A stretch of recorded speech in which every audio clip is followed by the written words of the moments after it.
தேடல் வாயிலாக உங்கள் அனைவரையும் சந்திப்பதில் மிக்க மகிழ்ச்சி அடைகின்றேன். இன்று தேடிக்கொண்டு வந்த விடயம் சாதாரண தர பரீட்சையில் சித்தி அடையாத மாணவர்களுக்கு வெளியான நற்செய்தி.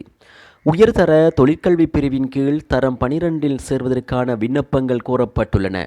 குறித்த அறிவிப்பானது உயர்கல்வி மற்றும் தொழிற்கல்வி அமைச்சினால் விடுக்கப்பட்டுள்ளது. இதன்படி இந்த ஆண்டு முதல் 608 பாடசாலைகளில் தொழிற்கல்வி பிரிவு செயல்படுத்தப்படும் என தெரிவிக்கப்படுகின்றது.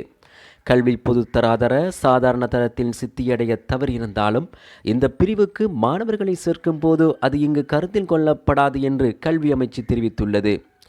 இந்த நிலையில் சேர்க்கை கோரப்படும் பாடசாலையின் அதிபரிடம் விண்ணப்பம் சமர்ப்பிக்கப்பட வேண்டுமென கல்வி அமைச்சு மேலும் குறிப்பிட்டுள்ளது.